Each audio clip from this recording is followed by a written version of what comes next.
is our very first inaugural ECOP-SOA partnership webinar. And we decided to really kick it off in a grand style with a very important topic, which is entrepreneurship and blue startups in Africa. So the objective of this is to really get our ECOPs to get out of the mindset that we only have to do science without any business, and to know that we can actually make a living out of our science and build a business out of the things we make with our hands as scientists. So with that, we thought that it would be important to get other early career professionals who have really made it in this sector and who are also still making it, in order to share their experiences with us. And so like Jonathan mentioned, we have an interesting lineup of speakers who will share their experiences with us, and just can't wait to hear what they all have to say. And yeah, so we would really have to try to catch up with time in order to not go too long. And so I'll yield back to Jonathan. And still, I want to say a thank you for joining, and I hope you learn as much as I do. Okay, back to you, Jonathan. Yeah, fantastic. That was really sort of like an iceberg into what we're going to be, I mean, the tip of the iceberg into what we're going to be discussing today. And I mean, the point on, just getting ready to really have a fantastic time today. I really like that. And so we will just move straight into taking another sort of introductory remark again. And this time we'll be calling the coordinator for SOA, African Community. I think that is Fob. Fob, a confirmation you're on the call.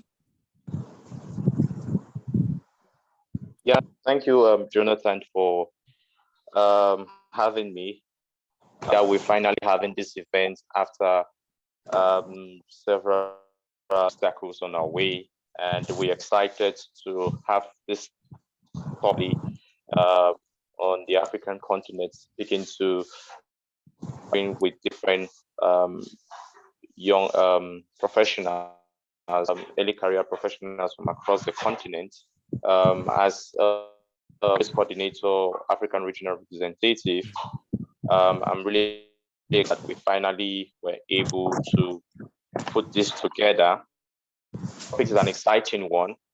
As SOS representative, one thing that comes to mind, we brought up this topic was that SO, one of its core programs is the Ecopreneurship that it just launched, and this network basically and provides resources to ocean Ecopreneurship, and it's also worthy to note that we also put together this platform, these web-based early career professionals across Africa and ocean leaders for SOA could see the opportunities that have not been utilized, that are not yet full capacity in Africa. So thinking that this platform is really that platform professionals see those opportunities that were basically talking about SOA. SOA across the continent for the past couple of years has been developing leaders, ideas, and accelerating solutions. And some of these ocean solutions are profitable. It's not just about doing non-profit work, but ocean solutions that could be profitable. And that's why we're all gathered here. So much, Jonathan, and hopefully I would come up again if there is time. I know we have a lot to go through in this webinar, and it will be exciting to hear what different speakers have to All right. Yeah, thank you. And I really like the point on, having to hear what different speakers we have to say, because we have quite a lot. And just to reiterate that point, that please would like you to really just sort of get a pen, just take notes. We are really going to be sharing quite a lot of things today. So I'm going to be starting off by speaking a bit about blue financing and accessibility of blue financing across Africa. I'll speak to this briefly so that sets the context for the speakers who are going to be having on the call. And just a bit about what I wanted to say, but let me speak to my reflections on the blue economy. Okay, so I think we all agree, and this is verifiable data from the United Nations, that the oceans do make up 3/4 of the Earth's surface, and about 97% of the Earth water is really represented by the oceans. And in fact, 99% of the living space on the planet, right, if you look at it in terms of volume, is really the ocean. And this makes the ocean quite a very strong sort of contributor to the economy overall. So if we speak about the ocean economy, sometimes could be called the blue economy. Some market value estimated by the United Nations put it at about $3 trillion per year. If you look at that in percentage to global GDP, about 5%. The makeup of the ocean is quite very large. We have about 200,000 identified species, but most hold the views, and some researchers hold the view that it could actually be more than that. And the ocean does play a role in terms of the ecosystem stabilization. In fact, about 30% of the CO2s that is being produced by humans and the human activities are sort of being absorbed by the ocean. And another point about the ocean and why it's a very significant contributor to economic activities is that it's the largest source of protein. I mean, most of our protein sources really are find their habitats in the ocean. So the ocean is quite critical for human existence in terms of its contribution to economic activities. About 3 billion people across the world rely on the ocean for either for food, for jobs, for livelihood. The ocean is also critical in terms of our transport infrastructure. Intercontinental trade also relies on, moving goods and services really across the ocean. Before the COVID-19 pandemic, there was some research around the ocean going to be contributing about $3 trillion and employing 40 million people over a 20-year period. And I think that in itself made it a very sort of attractive proposition for the financial sector. There's quite a lot of financial instruments that have been, evolving and also being developed. I'll speak to that very soon to sort of see how we can sort of take advantage of the opportunities with our oceans, with our marine ways, and the blue economy as a whole. So increasingly now, you find mechanisms like blue bond, blue loans, which are fantastic and innovative financing tools to be able to help projects that can help clean our oceans, and continue to stimulate the potentials with our ocean. In 2018, there was the Sustainable Blue Economic Finance Principles launched by the IFC. And more recently, there's also a guidance for a blue financing that has been released by the IFC. So if I look at blue finance, it's all the set of financial mechanisms, financial instruments, strategies to support a sustainable conservation of our oceans and our marine resources. Our oceans and our marine resources are under severe threats, and that in itself is also one of the reasons why the financial sector have to play a huge role, because of the potentials that our oceans and our marines do have. So whether the threats come from overfishing or habitat degradation or pollution, sometimes even adverse climate change impact, right? So we need the financing instruments to be able to stimulate and revitalize this very critical, important natural resource. Well, in terms of what I see with financing mechanisms to support and strengthen the blue economy, it ranges. So you have grants and donor funding that can come from international organizations towards marine and ocean conservation projects, sometimes even to research and capacity building across developing countries. Sometimes you find impact investors and venture capital fund providers who sort of fund projects to ensure that, we have very sustainable fisheries, marine aquaculture, and even some sort of renewable energy from our waterways. You also find from the commercial banks and also the developmental banks, debt financing instruments as well to support things like coastal restoration or to avoid or reduce marine pollution. Specifically in Africa, a couple are worth mentioning. The Africa Development Bank in 2021 launched a Blue Economy Finance Facility valued at about $2 billion just to help, with several nations in terms of providing funding for some of the Blue Economy projects that they're trying to do. There's also a program called the Blue Economy for Resilient Africa Economy. It's a $500 million program launched by the World Bank just last year to help African countries manage their coastal and marine resources sustainably.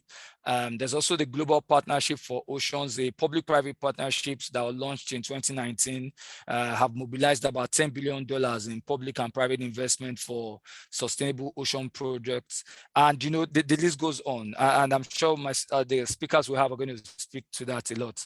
So just to say that, everyone sees, especially the finance sector, is well positioned to also see the opportunities that can come out from a sustainable ocean and sustainable marine ecosystem. And more fundamentally is that, having a very strong ocean and strong marine ecosystem also is in tandem with the Sustainable Development Goals. I'll single out SDG 14 because that speaks to life, below water. And just to say that there can be no better time than now to have conversations around how to stimulate, the blue economy, the ocean economy, the marine economy. So what I just want to say is there are big opportunities for startups and entrepreneurship. It's quite gaining a lot of momentum. There are hundreds of startups across the world, and some of those who will be speaking to us today actually have demonstrated this. So this webinar, we really sort of want to encourage everyone, especially the young ones amongst us here, to get involved in the blue economy sector. We're going to share with you entrepreneurial opportunities around the blue economy. We also have a lot of our early career researchers and professionals on the call. There will be quite a lot of opportunities you would find that you can address with innovation and research as well. One of the things we really want to sort of achieve with this webinar is to initiate what we call the Blue Startup Challenge. We're going to have a focus session, like a panel session speaking to that. What we want with this Blue Startup Challenge is to see how we can generate ideas, early stage ocean startups that can sort of support with innovations on how we can leverage our ocean assets and capabilities across Africa to develop, whether it's technology or innovations, that can target, very strong global ocean and ecosystem. So this Blue Startup Challenge, which is something we're really looking at, we're looking at how it will promote entrepreneurial ideas and opportunities for us to be able to say how we can conserve our ocean. We're looking at something like a summer school for blue entrepreneurship in Africa, and this is something that the conversations we're going to be having with our panel would stimulate. So this is just me saying, let's just get ready for a very interesting session we're going to be having today. All right. I think I'm excited to sort of welcome the speakers we're going to have on the call. And like we did promise you, we have a very fantastic lineup today of speakers who are going to be speaking to you. So I think I'm going to get straight into it. The very first speaker I'm going to be calling is Ibukun Adewumi. Just to confirm if Ibukun is on the call before I read his profile a bit.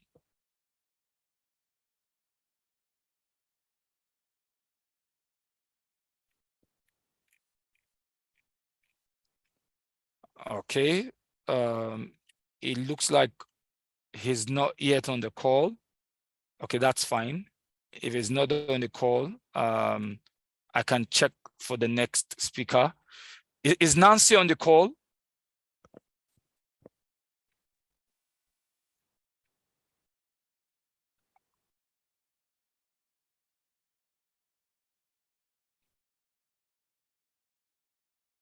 Okay.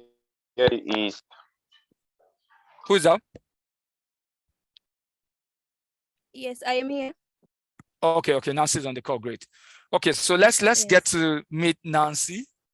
So Nancy Iraba is an award-winning marine specialist. She's the co-founder and the CEO at Healthy Seafood Co-Limited, quite a trademark brand, by the way. It's a social enterprise that innovates, processes, and produces diverse, high-quality, nutritious, and affordable seaweed-based food products while using an inclusive value chain to provide a consistent market to women seaweed farmers in Tanzania, and ensures that seaweed benefits go all the way down to the farmers in Tanzania. A bit about her social enterprise, Seaweed Cafe is a recent grant winner for the 2023 Ocean Innovation Africa and a top innovator of the Great Blue Wall Challenge, an initiative under the World Economic Forum. Through her company, Nancy has been named among the top 50 women in African development by the Donors of Africa, and has been recently been appointed by the University of Dar es Salaam, Tanzania, to be a member for the Industry Advisory Committee for the Marine Science Cluster, where she will be key in shaping the university's curriculum to meet labor market needs in the sector of life below water. That's SDG 14. So today we're excited to have Nancy because she'll be speaking on opportunities for young people in the blue economy era, where to look at. Nancy, it's a pleasure to have you speak to us, and I think we can yield the floor to you. Thank you so much, Jonathan. It's an honor to be here. I also really enjoyed your presentation, and I would love to share my screen. Yeah, stop that. Yeah, let me just first share my screen. Let's see.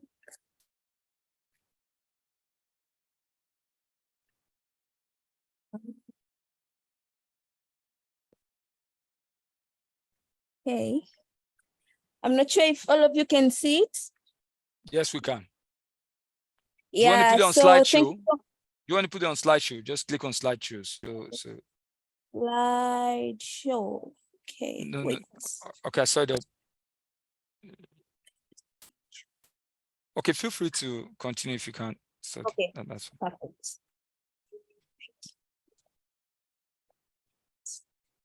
All right.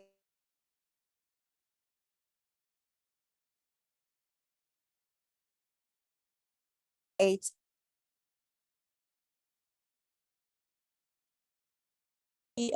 going to be based on opportunities for young people in blue economy, where to look. As introduced by Jonathan, Siraba, professionally I'm a marine scientist. I'm also a dive master and science communicator. And I just started to look at the blue entrepreneurship during the COVID. That's when I saw an opportunity which I thought that it was underlooked, and I'm going to share also the story as we go on. So what I'm doing, currently I'm contributing in building actually 2 blue economy venture. In the left-hand side, that is Seaweed Cafe. At Seaweed Cafe, we innovate and produce diverse products which are made out of seaweed that are relatable to communities. And when you look in the right, that is Aquafarms organization. It is a youth-led organization which we also work with communities in different community-based marine conservation. So I would like to use this slide because my slides are so much in a visual form, just to share a story on how Seaweed Cafe came about. So in 2020, when COVID hit, my partner and I came into realization that Tanzania is the first producer of seaweed in Africa, and yet 99% was used for export. And we were wondering how come seaweed has so much nutrients, like it has 92 out of 102 organic minerals that the body needs, and yet we were consuming it less. So we went to Zanzibar and started to map about 20 villages and came to realize that even the people who were farming seaweed did not know the benefits of seaweed. And some of the people whom we interviewed were finding seaweed unappealing because as it gets out of the ocean, some were saying that, what if it has a fishy smell? I can't eat this, it is not appealing for eating. So we saw an opportunity. What if we create diverse foods that are relatable and are innovative to make sure that we are also lavish our communities' bodies with products that are nutritious, that are coming out of seaweed. And up to date, we have about 13 product lines that are very much attractive and very much consumable. And some of them are mixed with fruits that are making these products very appealing for consuming. But also in the right, it is Aquafarms organization. This was when I was just finishing my Bachelor of Aquatic Sciences and Fisheries. We came together as youngsters in class, 13 of us, and decided to pose a challenge to ourselves. How come we are having a coastline of about 14,000 kilometers and yet the coastal communities were poor? What opportunities can we come to make sure that we are rising together with the communities? So that is how Aquafarms organization was founded, with the community-based approach at the forefront to make sure that it benefits the community. So in the next slide, I'm going to share some of the works which are relevant to this topic today, where to look. So opportunities to explore in blue economy. So here I'm spotlighting one of the projects which is being initiated by Aquafarms organization. And that is a case study on microcredit project, which is currently taking place in Pemba and Kilwa. So what this project does is it's providing equipment loans to women seaweed farmers, in which it enables them to farm. Like when you look at the statistics globally, you find that our oceans globally for seaweed farming, we have only used 11%. Only 11% has been used for seaweed farming. So there is still a very large area that is potential for conducting seaweed farming and uplifting, because seaweed farming, it is women dominated, and uplifting these women economically. So Aquafarms is engaging on sustainable financing mechanisms, because as young people also, at times you find we are so much dependent on funding, but also let's just know that even these donors nowadays, they are looking for sustainability. So if we are creating projects and at the end of the day, the projects have a sustainable mechanism, I think that is an opportunity. It presents an opportunity for your projects to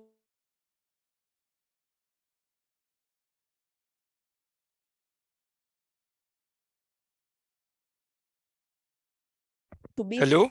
Okay, go on.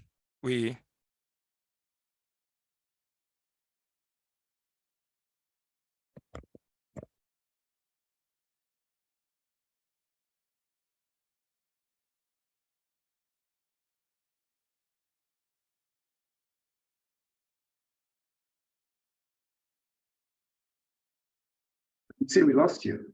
And Pemba opportunities in blue finance, as Jonathan was saying, developing innovative funding models and attracting investments to support sustainable blue economy initiative. And another opportunity to look at in the blue economy value chain, we can look at the value addition and innovation across the blue economy sector. Like, for instance, I've shared a bit of the story on how I came up with the startup of Seaweed Cafe. It was out of seeing a challenge that these foods made of seaweed, they were not readily available in my community. That's how I came up with innovative foods to make them readily available and make sure that my community is benefiting from the nutrients and all the health benefits that are coming from seaweed. But also when you look at the seaweed value chain alone, you find that there is also a lot of innovation which has been kept in value addition. But when you come at the farming point, right now, the seaweed industry with the climate change it's so much affected with the climate change. So you find the innovations which are currently is moving into deep waters. But as we move into deep waters, are the innovations which we are using to move into deep waters, are they working Are they really producing the benefits that we want to see? Are we moving at the pace of the blue economy? So this is also an area that young people can look, the whole of the value chain for the seaweed, from farming up to the plate. There are issues of logistics. There are times I get calls of people who want to get raw seaweed in countries like Namibia, Rwanda, because now there is increased awareness of seaweed, and you find like the go down which I have does not really meet the demand, but where are other youth engaging in this type of farming? Recently, we were in the Seaweed Day just a month ago, and one of the concerns were seaweed is so much old people dominated, and it was like, where are the young people? All right. For me, I used to look at this sector as a research perspective, but I'm coming to realize there are innovations such as extracting of Carrageenan and some of the innovations that are yet, as Africans, we have not been able to explore to the fullest. So this is also an area that as young people we can explore. But also there is opportunity, very huge opportunity when it comes to marine ecotourism in coastal communities. So as a dive master, I'm also leading coral restoration projects in the southern coast of Dar es Salaam, and also taking entrepreneurship in mind and the idea of sustainability. Currently, I'm structuring to see how my coral project can continue attract sustainable funding even after the project has phased out. And then I came to realize that actually the projects which we are doing for marine conservation, they can be linked to ecotourism, be it mangrove restoration, the story for mangrove, from how they sequester carbon, from how different species are there. Actually, I remember last month when we celebrated Mangrove Day, as Aquafarms organization, there was an organized mangrove walk, and different stakeholders came together to walk in the mangrove and to learn about the mangroves. So how are we establishing such initiatives to become sustainable ecotourism tours that at the end of the day, they can benefit the communities? So currently, I'm also structuring an ecotourism model to make sure that we can have tourists from the western part of the world to come and visit the coral plantation and plant the corals with tourism and plant the corals with the community, and actually even pay for that activity to make sure that at the end of the day, this project remains sustainable. So with the few points I've pointed here is that we can be able to attract visitors who are interested in marine wildlife and conservation and actually work with them. And also African youth can play a role in promoting responsible tourism and conservation efforts to protect these valuable ecosystems. And also there is a very huge opportunity when it comes to underwater storytelling. So I am in this fellowship known as NUF community, that is Nature, Environment, Wildlife, and Filmmaking, in which in 2018, they were looking for an African underwater videographer. They looked all over and came to find one in Kenya. And that's when they came to realize that there is a paucity of underwater storyteller in Africa. And one of their initiatives is to train and capacity build African visual storytellers, scientists, and conservationists, so as they can be able to explore deeper parts of the oceans, but also be able to tell our own stories.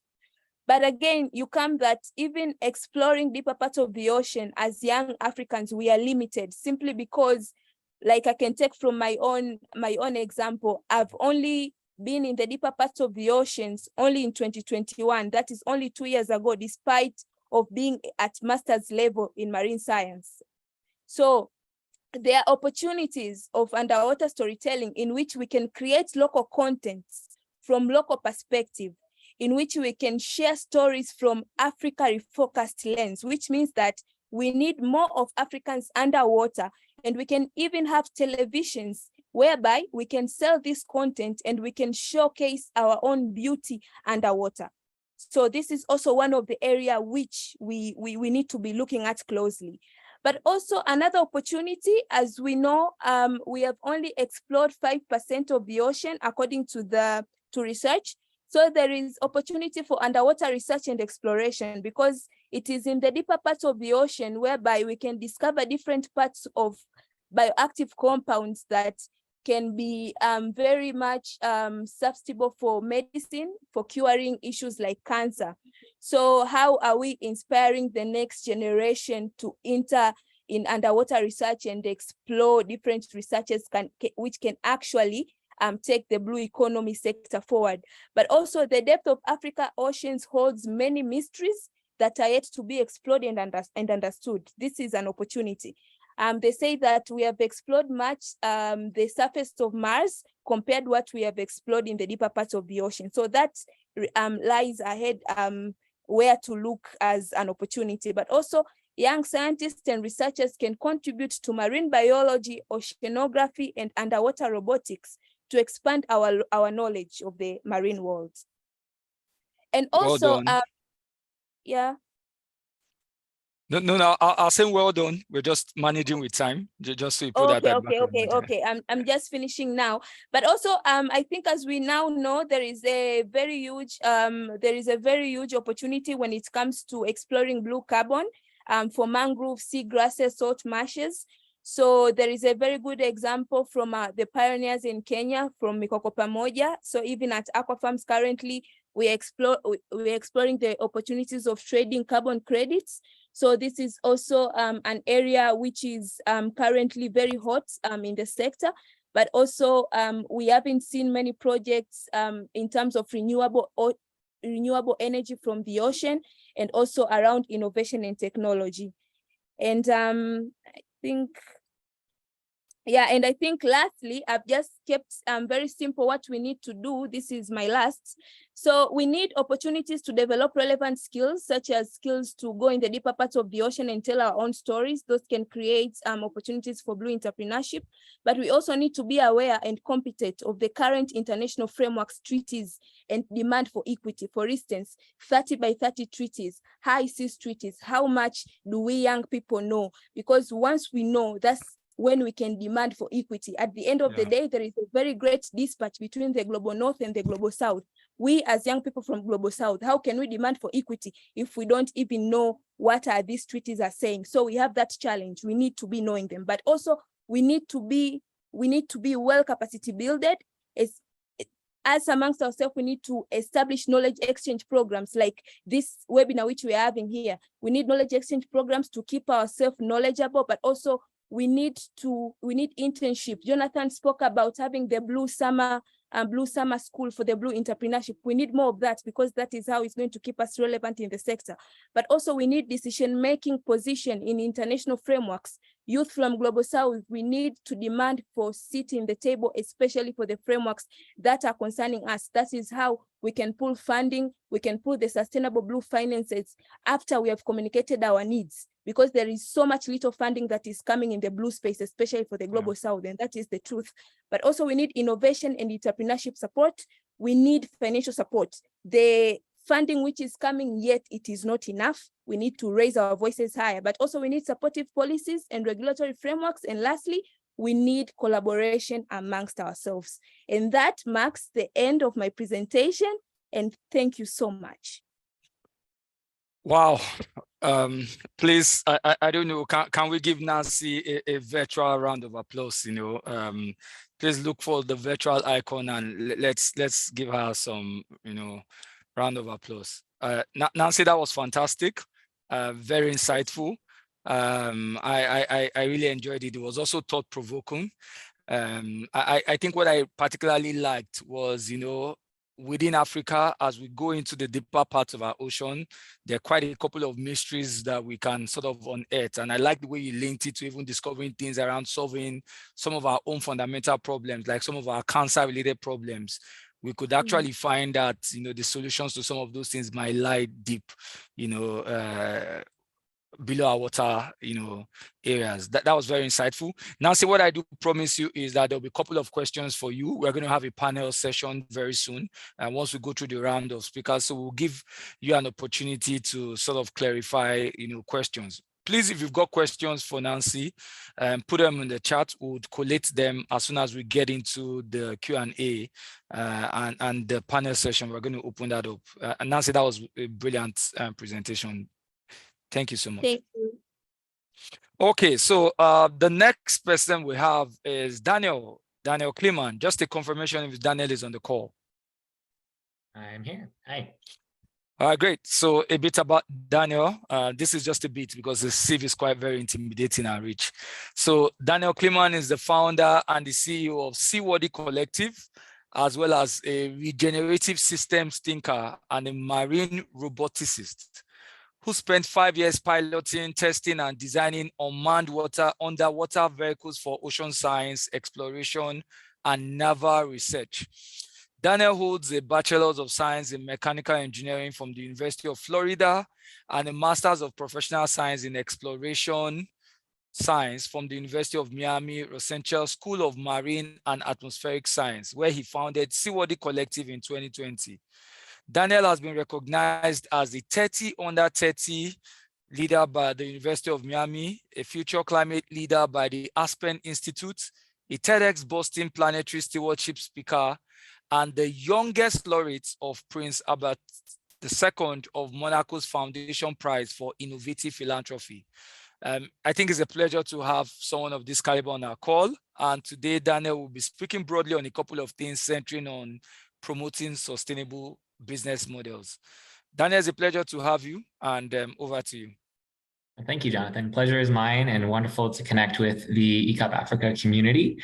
I do need screen sharing permission so I can share my presentation.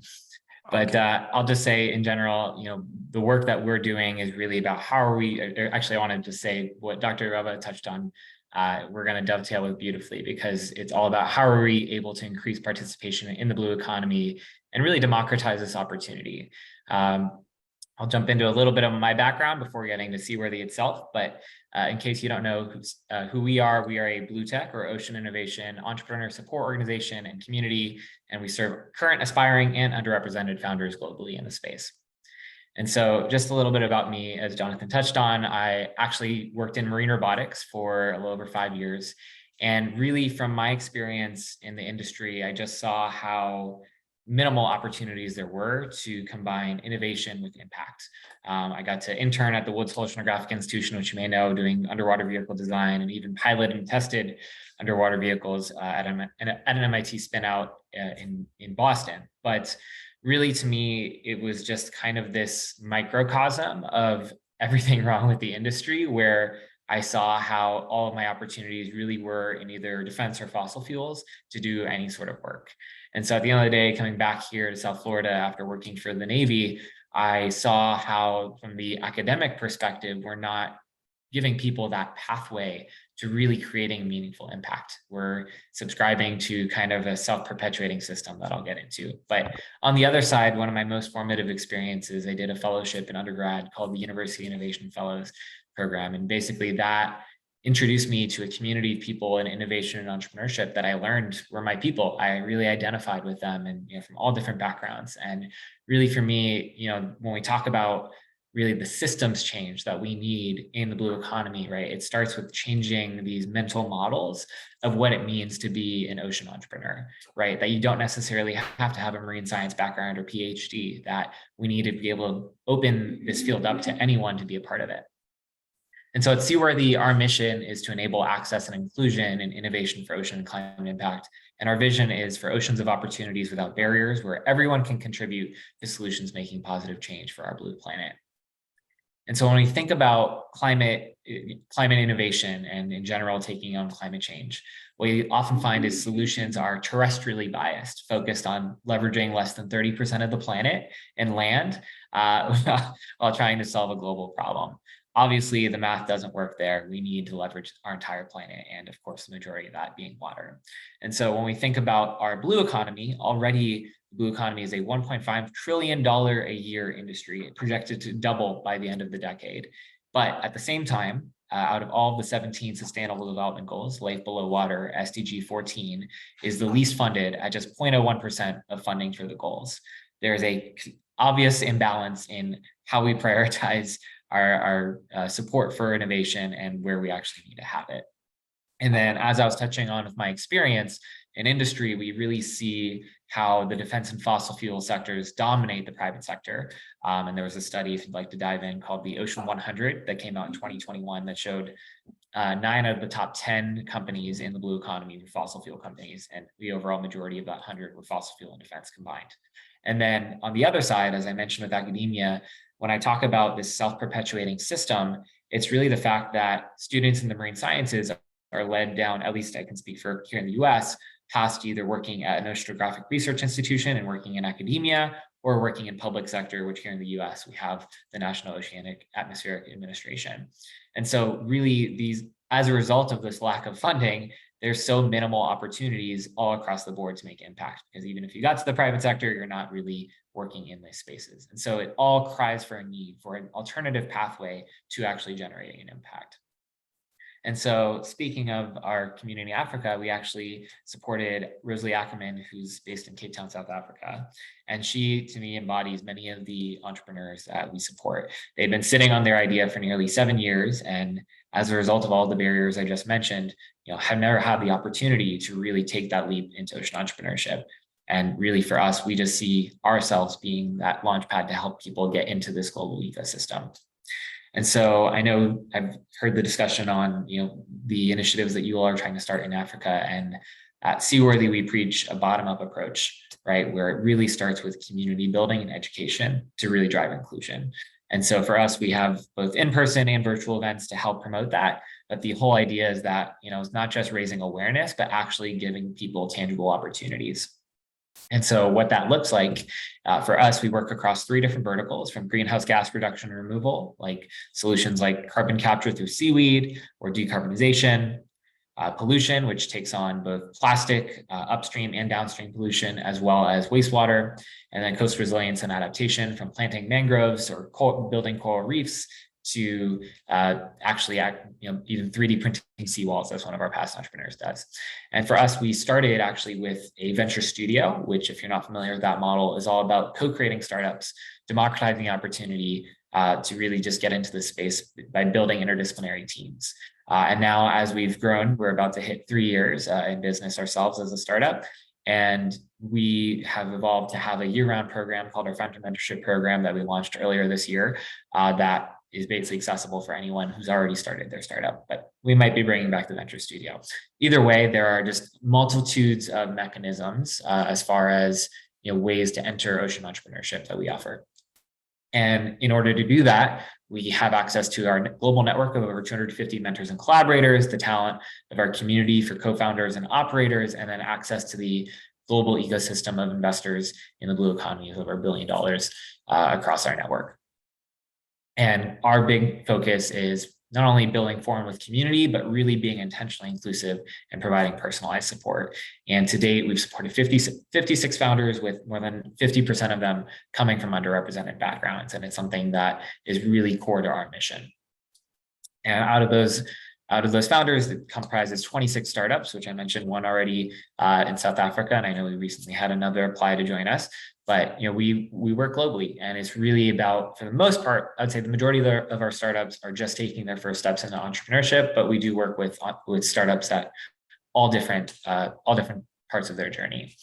And I know we mentioned the Prince of Monaco, but really this global coalition we're part of, called the 1,000 Ocean Startups Coalition, as well as the UN Ocean Decade. Our goal is, again, to just help all of these startups connect with this global ecosystem.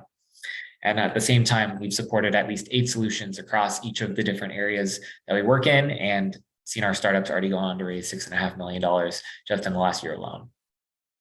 And so I love giving some examples of the founders we've worked with. And Nicholas Key is one of my favorites. He's a seaweed farmer in Jamaica. And truly, when we talk about triple bottom line impact in his community, overfishing has truly led to the fisherfolk community there actually falling into lives of poverty and even crime because they can't catch enough fish to support their families. And so what he's doing at Key Farms is actually enabling these fisher folk to shift their careers into growing seaweed instead, both to get carbon credits, but also just to help regenerate the environment and build livelihoods at the same time. And so as we think about these models and we talk about sustainable business models, right, it has to be economics first. That's the biggest thing. Even though we are all passionate about impact, you need to have an economic driver to the work you do. And what Nick's done is really create that with just creating, I think similar to Dr. Yaba, demand for seaweed products, maybe having carbon credits down the line. We're still seeing how that evolves, but most importantly, generating jobs and showing that this is actually economic development and not just philanthropic work.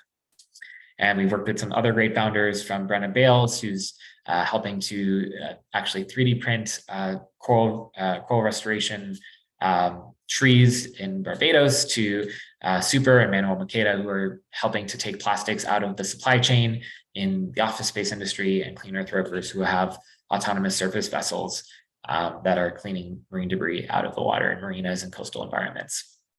And just a little bit about our team. Our team really represents what we see the future of this industry being, both being female, primarily female-led, as well as from a diversity of different backgrounds and disciplines. And that's, I think, a really key point. And so I'm not unfortunately able to stick around for the panel. I do have a conflict at the top of the hour, but I do encourage you, if you'd like to connect with us, there's a QR code there, and I'm happy to answer any questions as you all think about taking the leap into ocean entrepreneurship. Thank you so much, Daniel. That was fantastic. I think Daniel also deserves, an electronic, round of applause. Can we share that with him? Okay. Yeah. Well done. That was very good, Daniel. Many thanks. Well, if there's any questions, I'm happy to answer them in the chat. I don't know if you have time to jump into it now, but either way, just again, thrilled to be here and excited to connect with the community. Maybe we just move to questions for Daniel since he's leaving, and then we continue with the program the way it was scheduled. What do you think, Jonathan? That's fine. That's fine. Okay. Any questions out there? Yeah. So Daniel, can I start? Yeah, go for it. Oh, all right, perfect. Thank you very much for joining. I know your schedule is very tight. And what I want to find out is, you mentioned that you work with people who are just beginning, which means no experience into startup. No, so in this case, most of us in ECOP Africa are at that level. So how do we even begin? Do we just have to contact you with our ideas and then you guide us in the process, or? Yeah, so you can, I'll put some links in the chat for everyone as well. So you can apply for our startup programs. And here's our general website, and then I'll provide the link to our actual startup programs. But, even before you even apply, right, I think there's some really good steps to just navigate starting your own startup, right? So one of the things that we preach is to really, just validate your idea, right? Like at the end of the day, what I like to say is there isn't, there are much more barriers to implementation than it is technical, right? And so we need to just actually, I think we've all been preaching collaboration as well, right? So, if you have an idea and you want to help get input on it, right, don't be afraid to share it with other people, bounce around, get feedback. And if, the whole point is on our side, right, we have the experts in our network, so that if you need to get some real expert opinions on it, absolutely do that. But sometimes it's really good to get this diversity of opinions, right? That you don't just need to hear from a PhD or marine scientist on your idea, but someone who just knows business, right? Because at the end of the day, as impactful as all the businesses we are striving to create are, if the economics are not there, it will never scale up, right? So we have to create a economically viable business first. And that's something that I think in this space, people often overlook because we're so passionate about the impact side.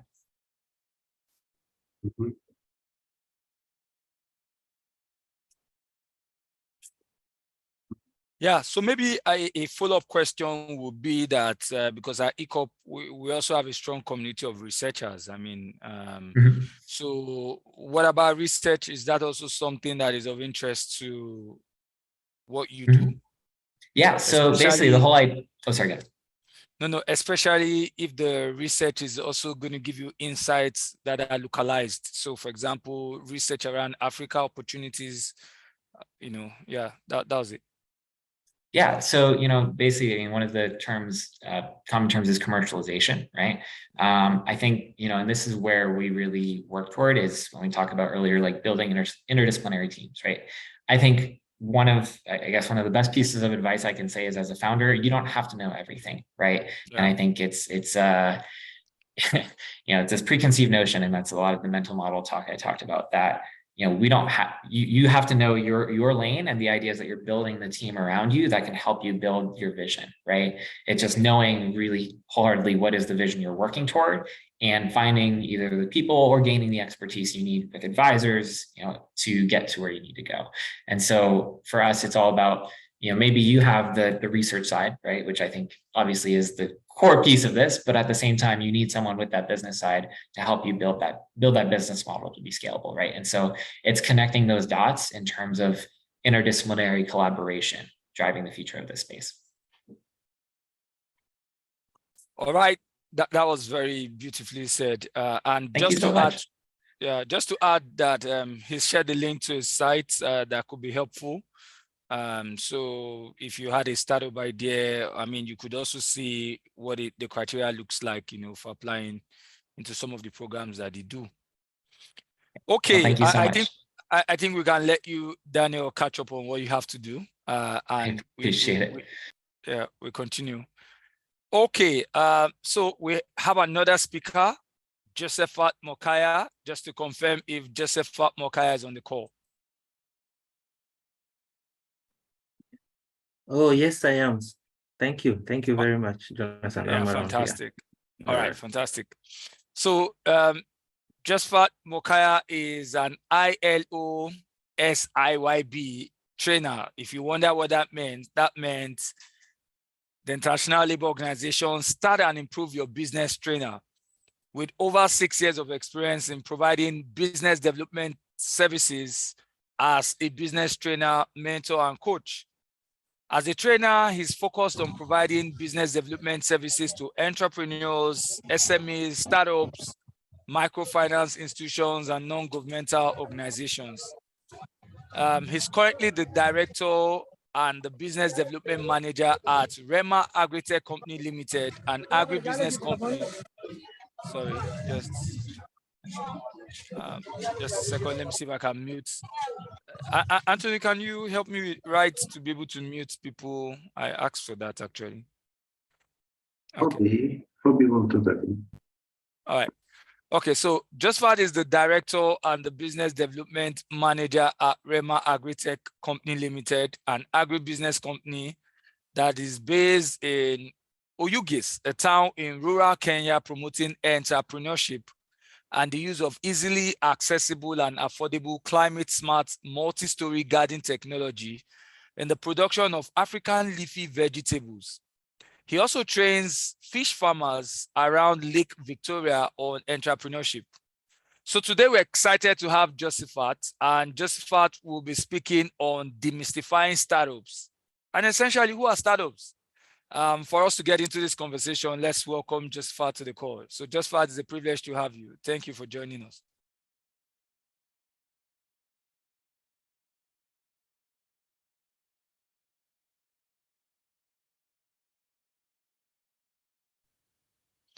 Josephat, if you can hear us, we're happy to have you speak to us. Let me unmute myself. Thank you very much, Jonathan. Sorry, I got so late into the meeting. I was actually on transit.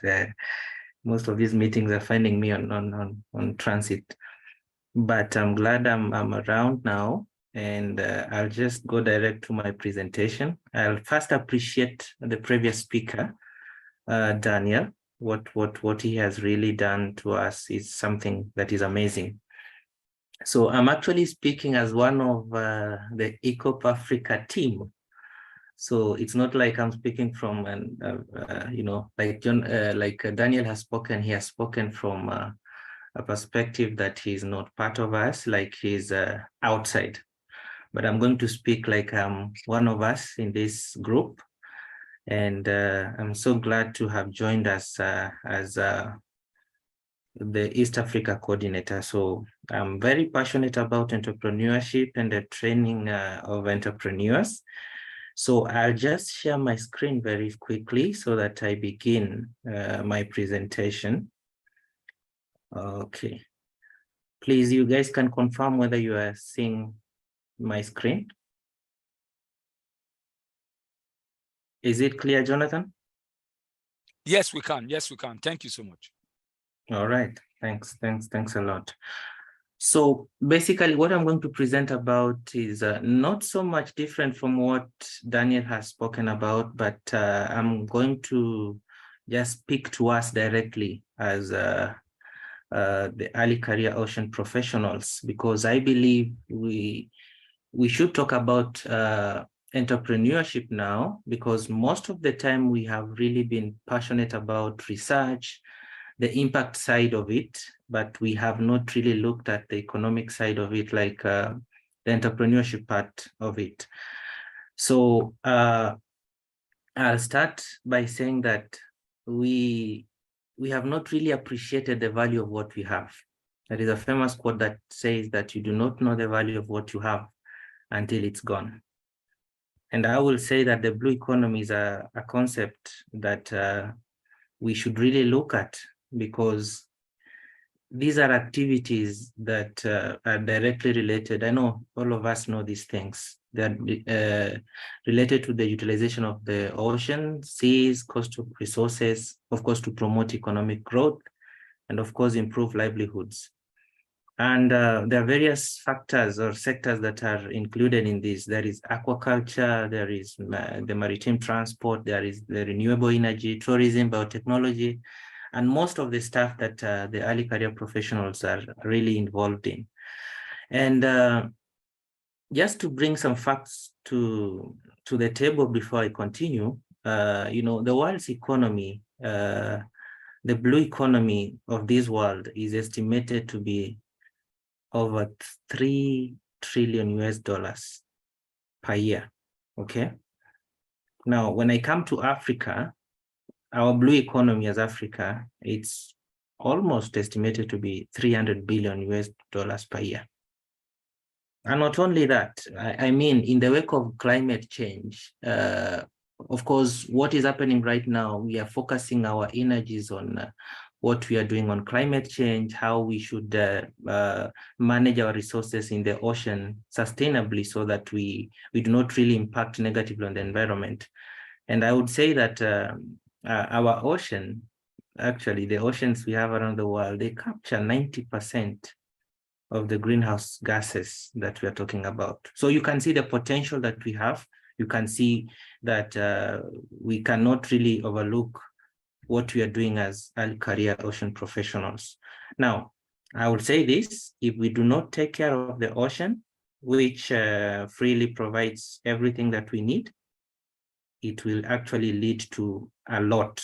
You can just confirm by seeing that it will be a disaster, both ecologically and of course economically. Now, there is this concept of the blue economy versus the sustainable blue economy. The blue economy, this is what we are doing as early career professionals. We are looking at the economic activities around it, but we have really stressed on the impact of these activities on especially the communities, but we have not really looked at the economic perspective of it. So the sustainability part of it, we look at the resilience, the ecological protection, and of course, equity. Now,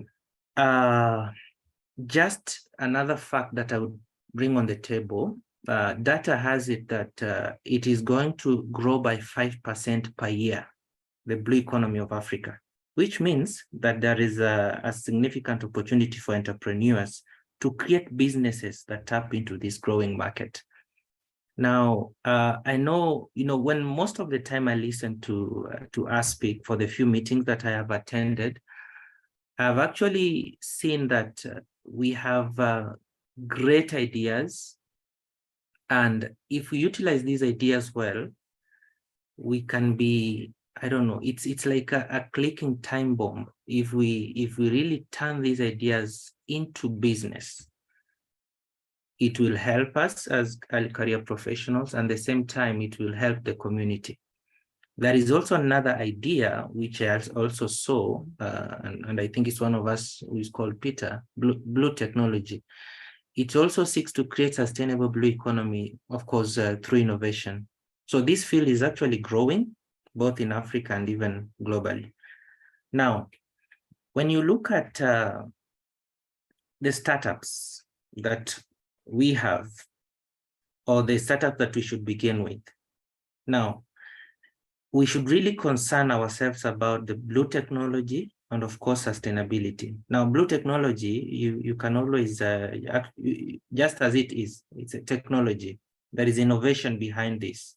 So these are innovative technology systems or services that directly or indirectly tackle the social, economic, and, of course, environmental threats related to the ocean. And when you look at this, everything from startups, I know some of us are working with reducing waste that is flowing into the ocean. Some of us are actually working with removing waste from the ocean. Okay, some of us are looking at marine data gathering and even analytics. Some of us are even looking at alternative energy solutions. Like Daniel has talked about the seaweed and stuff like that. I mean, all these, we can actually look at the blue tech sector to handle this, because if it is plastics we are talking about, there are technologies which recycle plastics. There are technologies which help in cleaning the ocean and, of course, our coastlines. Now, the blue tech sector is so vast, I cannot really exhaust it, okay? But we have global groups like the one Daniel has talked about. They're investing in startups which are really playing a great part in sustainable blue economy space. And of course, they're emerging to take advantage of these opportunities. Now, I was looking at ECOP-Africa and I said, ECOP-Africa, with the 38 of the Africa Suite 4 countries, I mean, there are various entrepreneurial ecosystems that we can look at and begin startups around those systems. Of course, I'm going to discuss those opportunities very quickly as we continue. But there are challenges which we have to, the reality on the ground is that, I hope my network is stable. The reality on the ground is that there are challenges which are affecting these startups. Actually, Daniel, I heard he mentioned part of that. We have limited access to finance, and another one is about regulatory and policy constraints. And I should actually mention this, that even as we work as ECOP Africa and ECOP in general, we should really work to align ourselves, or let's say be friends with the local governments that we are in. We also be friends with actually the national governments that we are working in, because these people are really very instrumental in terms of giving us licenses to start acting as early career ocean professionals, as entrepreneurs, because we need to register these startups. They need to be legally recognized by our countries. Of course, there are also challenges like the environmental concerns, of course, this problem of climate change. And of course, as you come up with this idea, you have to look at the sustainability part of it. How is it going to be once you start it? Is it going to negatively impact the economy, the environment, and stuff like that? So those are some of the things we should look at. And of course, the technology part of it, we have to adopt those technologies which are advanced, that might be costly in the long run, but they can really work well in terms of putting up, or in terms of gaining and strengthening the blue sector and the blue economy sector. Now, there is also this challenge of lack of awareness and education. And I think as we go on interacting, I believe as professionals, we need to educate one another. And in my experience as I train entrepreneurs, I mean, there's no way you can continue doing business. I mean, as you do business, you have to get the knowledge. You have to get the knowledge of how to operate and how to expand your business. And I mean that as we continue, or as we start as early career ocean professionals, think of ideas. Some of us probably do not have the entrepreneurial capacity to start businesses. So there are, let me not say courses, but there is education around how you can actually begin an idea of a business in what you're doing. So I really think that as we continue interacting, that we will turn out our the many research topics that we have, not only into the community impact per se, but also how does this topic, how can it come in to help you as an entrepreneur? And also how can it be turned as a generating, as an idea that can generate income and of course help the community. Okay, so there is also inadequate research and data. And I know, guys, you have really done a lot of research, but you can agree with me that this is an ocean. It's a galaxy of knowledge that we need to continue. Now, behind these challenges, we have opportunities. I mean, because a startup is something that looks at a problem in the community, at a challenge in the community, especially in the ocean sector. And how do you address this? Okay, so we only need to make sure that we, just as I said, we are in tandem with the local and national stakeholders, because they are the ones who will approve our startups. They are the ones who will actually give us the necessary documents that we need, because we have to pay the taxes and stuff like that. So the startups can then be more easily, they approach larger institutions like, the one that Daniel talks about, the venture capitalists, the ones who really can invest. There is a way you can put your idea forward so that somebody can like it and even put his money in these ideas. So my vision, or what I think we should do, we have to create that system where we freely interact and come up with ideas. We freely interact, and actually you can easily come up with an idea, you can easily post your idea, you can easily share your idea. And there are many opportunities around food security, around renewable energy, around tourism and recreation. I mean, all these opportunities, as much as we have challenges, I hope I am audible, Jonathan, right? Yeah, just to check with you around time. We've really exhausted the time for this. Okay, so if you can wrap up. Yeah, thank you. I'm actually finishing that. So there is also opportunities around biodiversity conservation, of course, climate change resilience, and of course, international partnerships, because once you interact with your local level country, you can also do it internationally. Now, the way forward is that addressing these matters in the blue economy, it requires a multi-stakeholder approach, which with governments and the private sector. We also need to implement these supportive policies, providing financial support, and of course, investing in research and development. So I came up with this.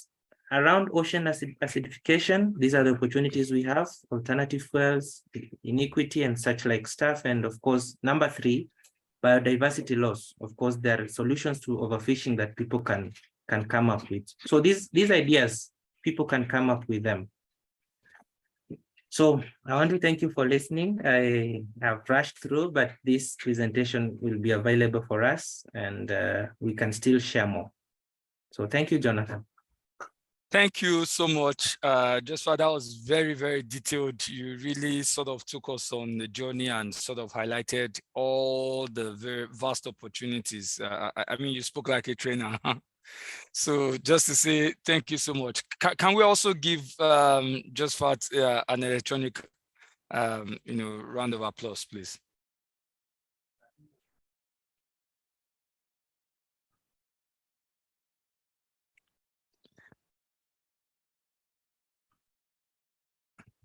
Okay, so just many thanks. You might want to stop sharing so we can pick it up.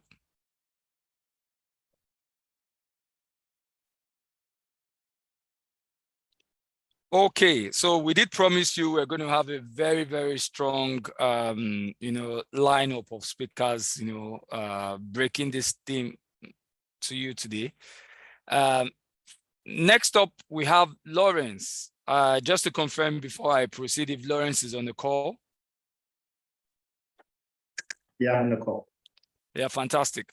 So Lawrence is a young professional in maritime advocacy and program design, possessing over 5 years of expertise in the non-profit sector, specifically focusing on ocean sustainability, innovation, maritime safety, and security development.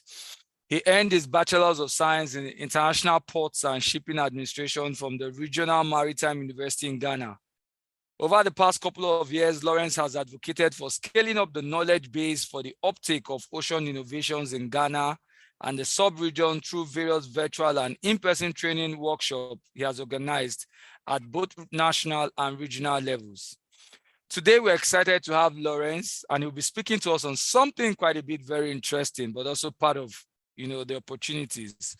He'll be speaking to us on hiring in the ocean marketplace, the principles for finding talents in volatile times. It's a pleasure to have you, Lawrence, on the call. And if you're ready, we hand it over to you now. Thank you, Jonathan, and it's a pleasure to be here. And thank you to all the participants. And I would like to say that it's been very great listening to the previous speakers, a lot of insights to learn from. I would like to share my screen at this point. Thank you.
Please, can you see my screen?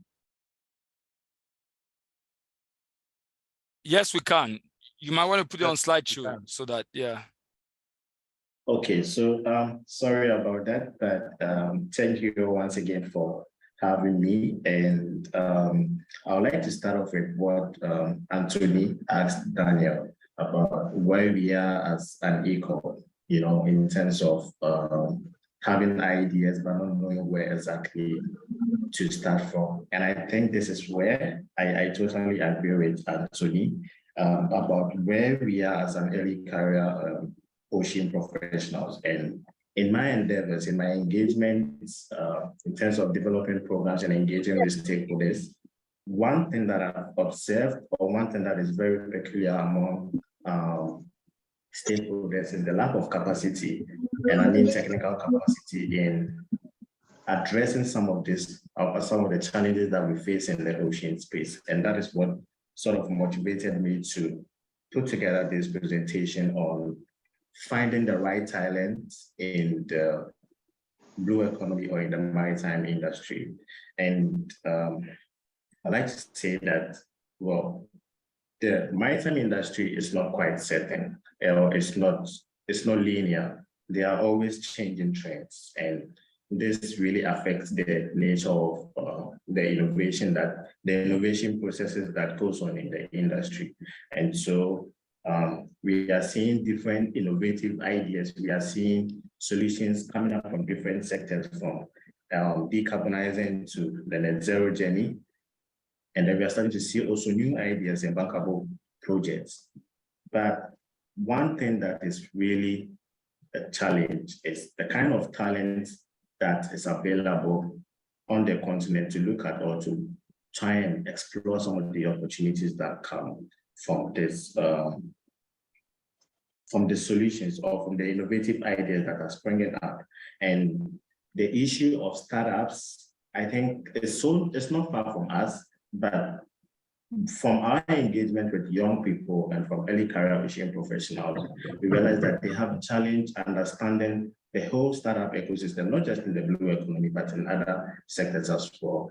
And it is not to mention that even at the highest level, where we have authorities, where we have regulatory bodies on a national level, they also have this challenge when it comes to the technical capacity to even ratify and then implement instruments from the highest level. And I'm talking about the International Maritime Organization, down to all the programs and then the instrument that they have available for national authorities to be able to ratify. Now, let me talk about the innovation order when it comes to startups and in the blue economy and entrepreneurship. So we are talking about pioneering research, where we have young people, or you have the team looking into what specific opportunities are available, what are the challenges that we face in the blue economy, and what can we do about it? What are the facts? What are the findings? What research has been done in the past? What is the nature of the business environment for this particular sector? How do we fit in? How do we come up with solutions? What are the challenges that they face? And then you're talking about disruptive technologies.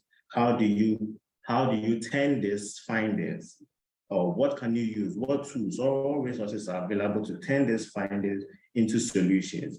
And then in the course of turning these findings or these facts into solutions, then you are looking at sustainable practices, making sure that while you are developing the solutions, you are not causing any harm, or you are managing the resources that are available. Then you begin to measure the impact. And so when you look at the order of innovation, it really underpins the management of our resources. I'm talking about the ocean resources that are available. And while I go into the next discussion, we'll try and come back to, I'll be touching base on some of this, the elements of the innovation ideas.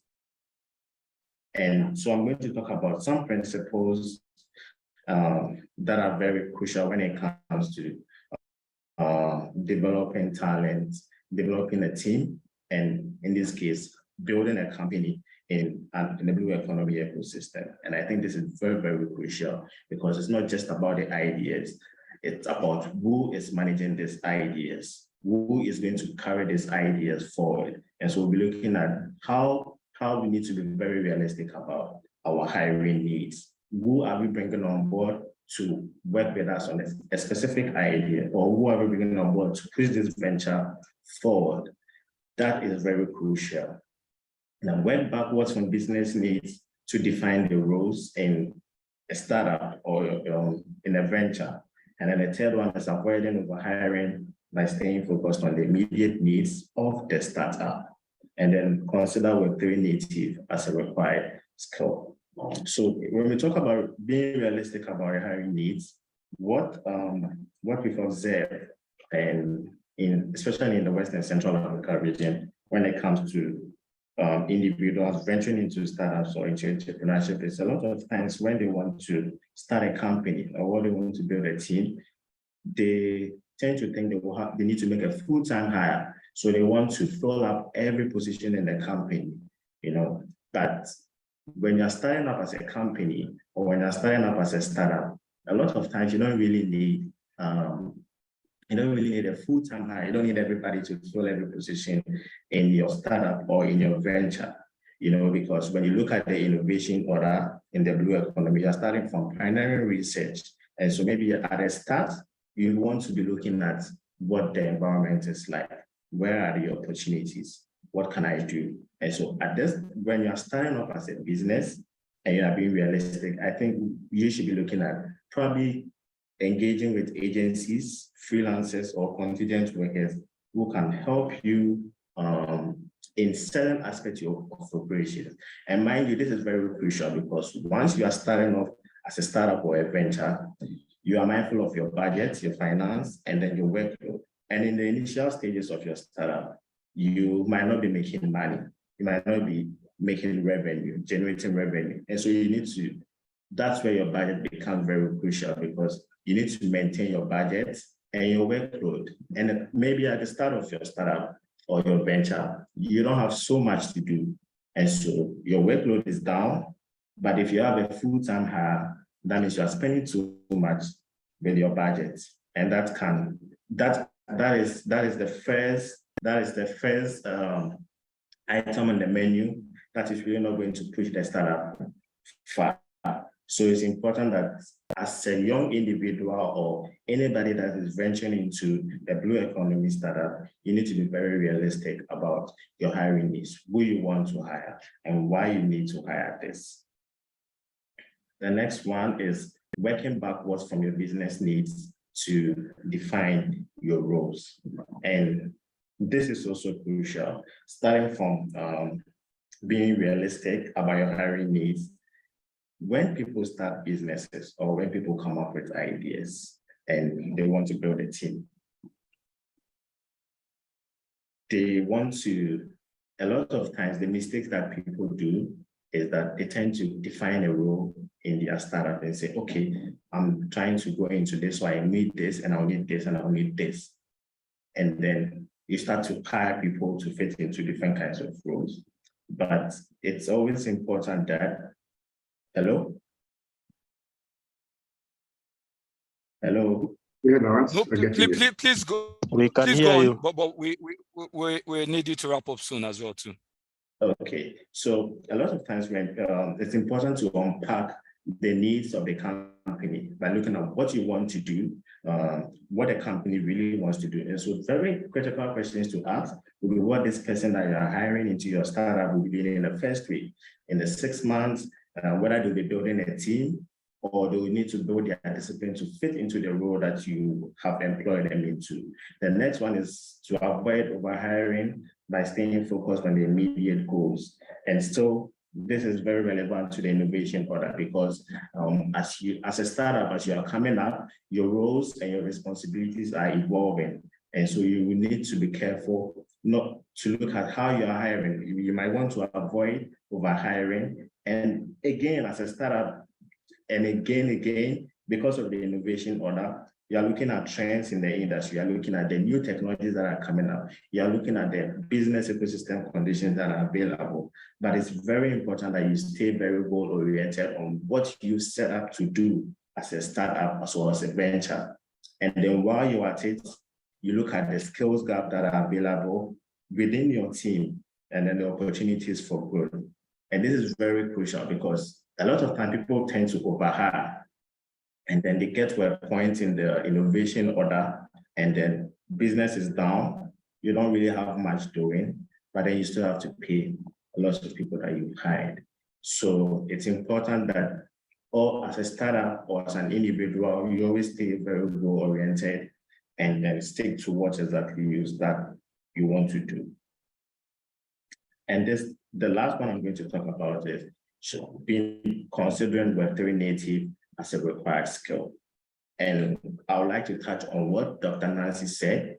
She mentioned something about in conservation and trying to scale it up to ecotourism. And so what he's doing is he's structuring an ecotourism model.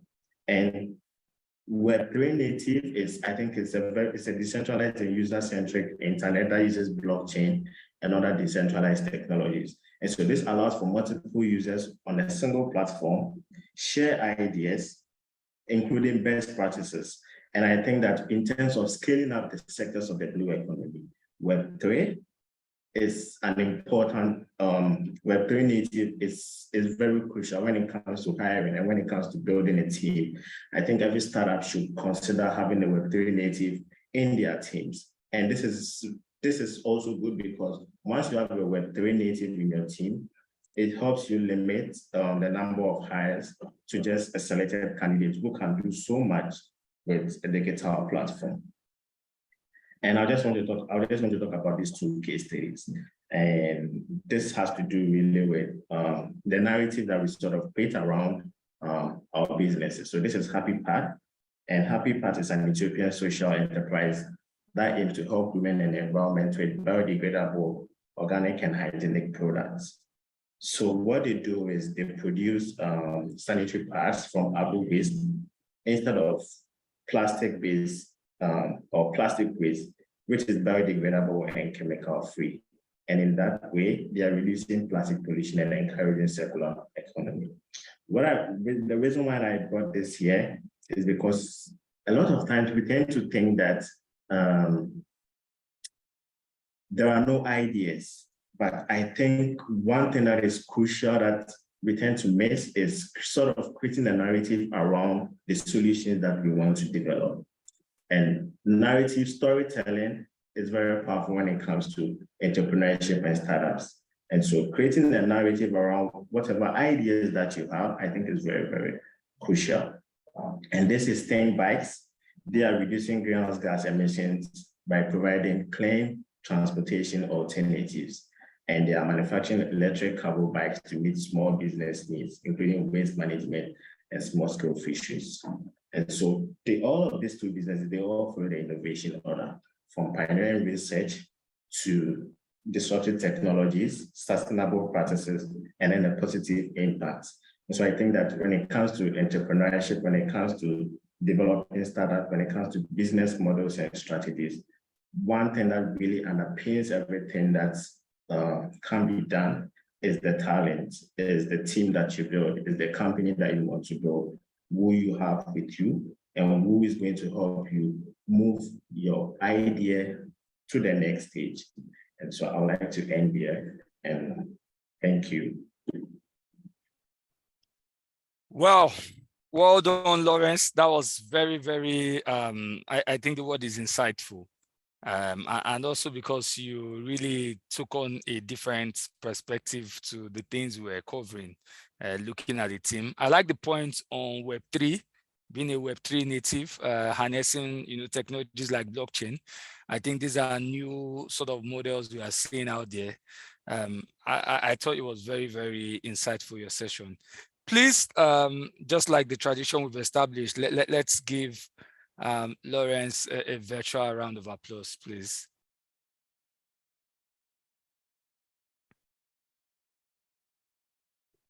All right. Many thanks, Lawrence. That was very, very good. Okay. Pretty much we're trying to contain our time, and I think that we will just jump in to our panel session. This will really give us an opportunity to sort of speak to all the speakers together on what their thoughts are, particularly because we are really looking at how we can advance ecopreneurship. So it will be my pleasure to sort of confirm that we've got some of our earlier speakers on the call still present. Just to confirm that we have Nancy. Nancy, are you still on the call? Yes, I'm here. All right, good. So we've got Nancy. Daniel had to go. Josephat, you are still on the call?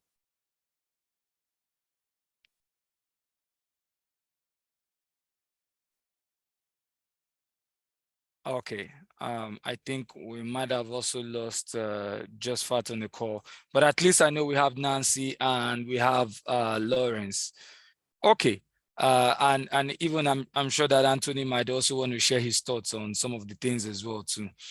Okay, so what I would try to do is just pose a couple of questions and get your perspectives. So it will start with you, Nancy, then I'll get to Lawrence, and Anthony, feel free if you want to also make a contribution, because I know that Josephat was sort of speaking from the perspective of ECOP at the coordinatorship level. So you can also sort of replace him on this. So I just want to pose a couple of questions. So it will be Nancy, then Lawrence, then Tony. Okay, so my first question, so Nancy, to you, how can we overcome the challenges that we sort of see with, building a strong, if I might use the word, supportive ecosystem for early career professionals in Africa to venture into startups? So the point really is, how can we overcome the challenges? I know you spoke to that in your presentation. What are your thoughts on how we can overcome the challenges, that can sort of limit we as ECOPs who might want to venture into entrepreneurship? Thank you so much. If you think there are models or sort of mechanisms around that, it would be nice to get your thoughts as well. Okay, thank you so much, Jonathan. First of all, I'm reflecting this question on my own perspective. Yeah. Like for my case, when I was entering into the field of marine sciences, I did not see myself entering into blue entrepreneurship. I think just 6 years ago, if you ask me, I did not see myself being an entrepreneur.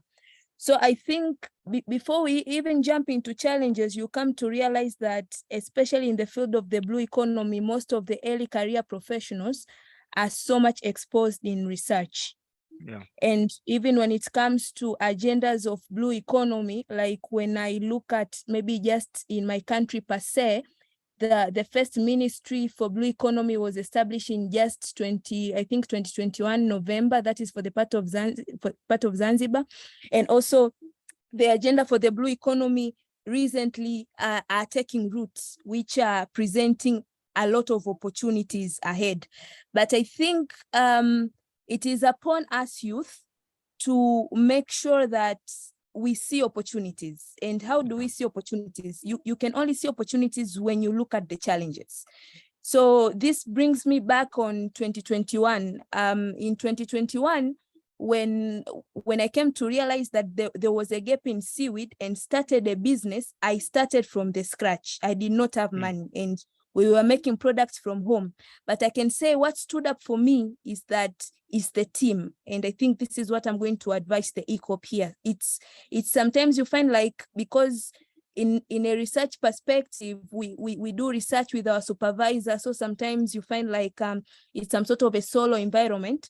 But here I'm emphasizing in blue entrepreneurship, it brings a need of having a team. Why do I mean a team? Because you might have the research aspect, but you might need a person with tech, or you might need a person who has the business side. Yeah. And I think that is something which even Daniel mentioned. So it's better to look, first of all, at the challenges, which are many. Those challenges are opportunities. And it's time now, because now we are in the UN Ocean Decade, in which it is saying that we have so many researchers, but how are we turning them into solutions? So it is time now, it is high time for we youth to be having webinars like this and start to discuss the challenges and how can we turn them into solutions and embrace the power of collaboration in making them a reality. I got my first funding while I was working at home. That is when I got my first funding from the USAID.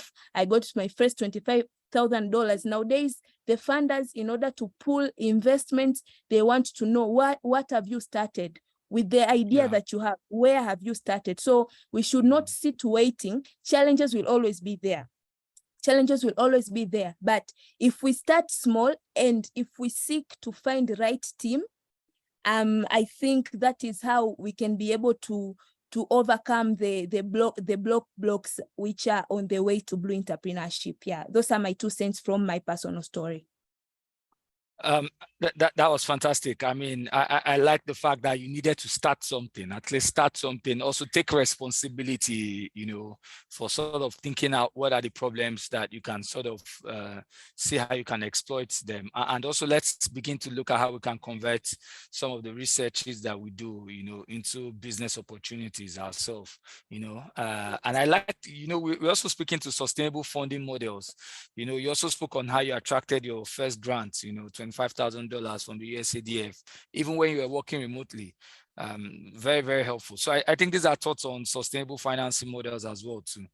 Okay, so let me take it to Lawrence. Lawrence, what are your thoughts? You could share with us two sustainable finance models as well too.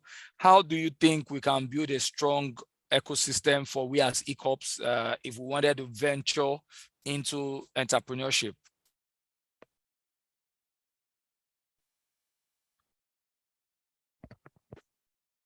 Thank you, Jonathan.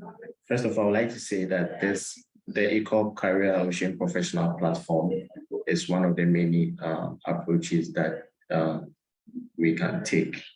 And I would like to stress on that. I would like to emphasize and say that means that we need more of the networks. We need to build more networks of maritime workforce. That is very crucial. And I'm talking about how we can encourage peer learning and then collaborations among ourselves. And of course, we have entrepreneurs who are already doing something. And then we have young people or early career Ocean professionals who also want to venture into entrepreneurship. And so it's about bringing these two groups of people together and then sort of exchanging ideas and lessons learned, sort of build their capacity and knowledge on what exactly they want to do.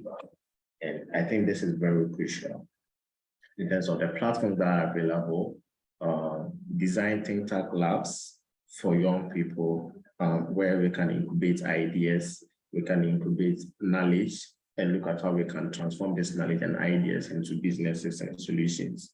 And so really it's about the networks that are available that we can all jump on, the networks that are available to share ideas and best practices and see how we can develop our capacity, be able to recommend access to financing, access to technical capacity building, and all of this. And this is where I think we are, especially in Western Central Africa.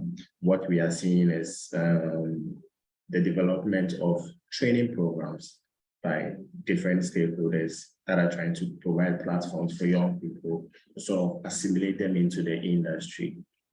And I think we need to encourage more of this. And about financing, really, it's really about the PPF, public-private financing, and how we can, and out of that, we have the innovative financing, so there's the partnership between the private and then the public entities.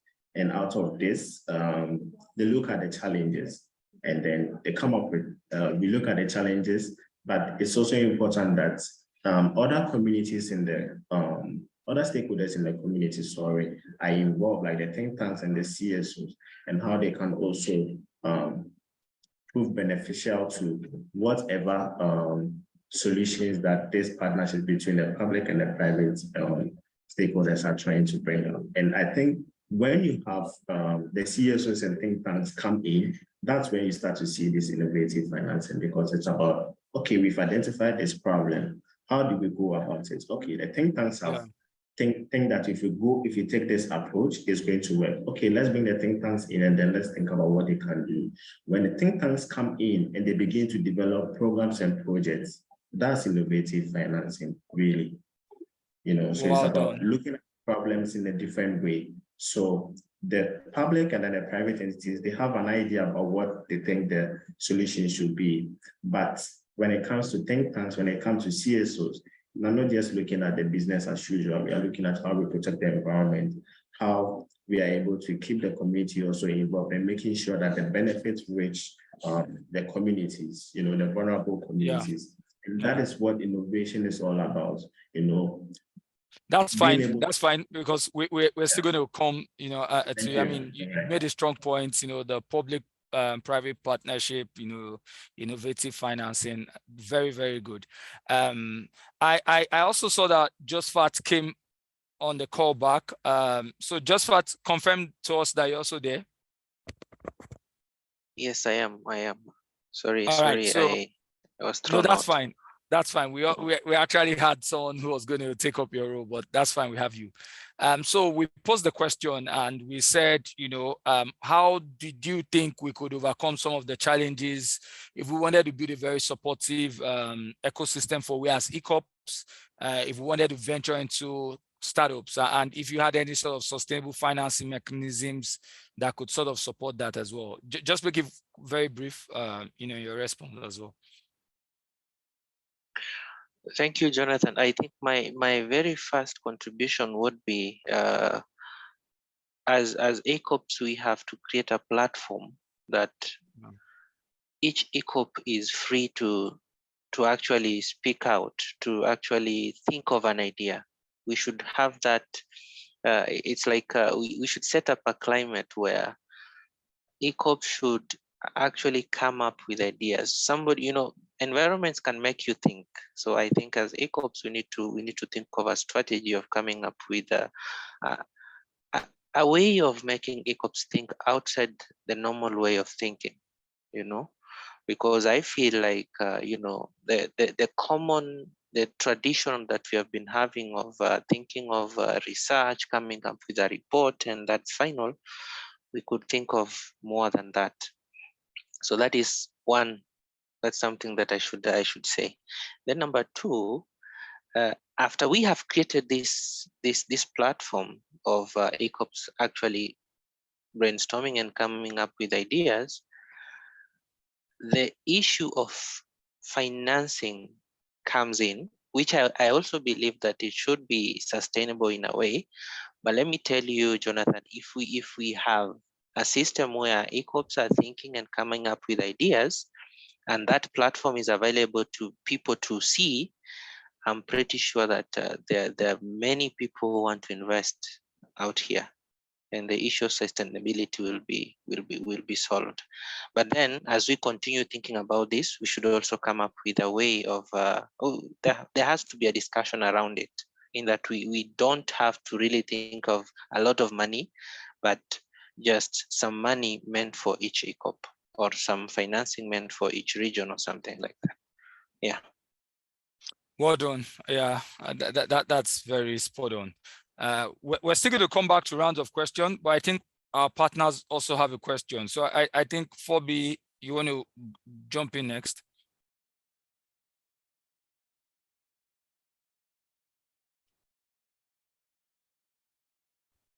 Yes, Jonathan, for the great work so far.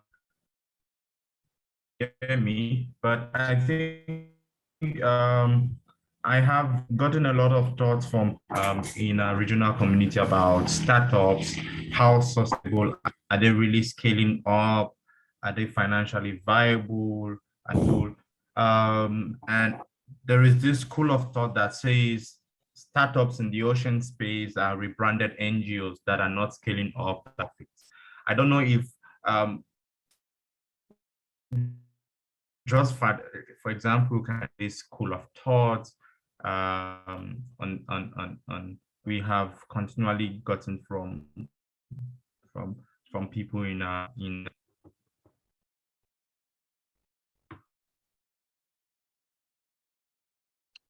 I think you sort of were breaking. I'm not sure we got the specific question.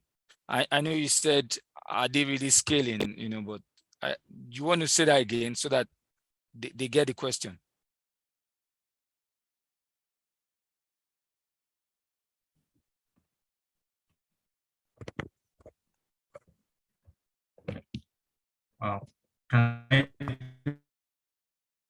Or can anyone hear him? Maybe I might be the one with the problem. Can anybody hear him?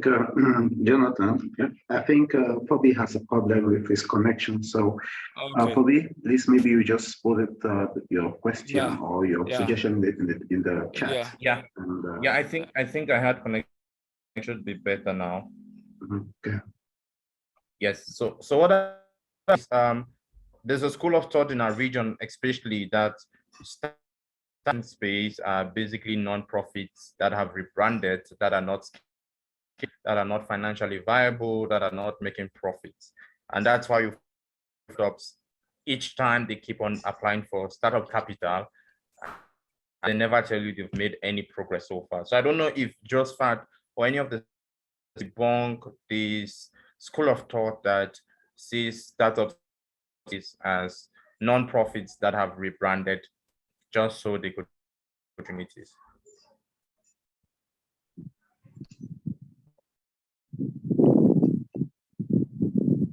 Okay, so JustFat, did you get the question? Yes, I did. I actually did. I got the question. Okay, go on.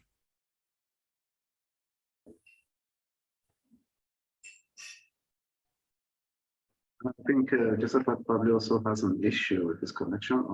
But I think, Phoebe, to this question, I think we can just look at CWD Collective, look at what Daniel presented, and look at Nancy, and that answers the question. Yeah. Okay. Yeah. Okay, so let's move on to the next question. Okay.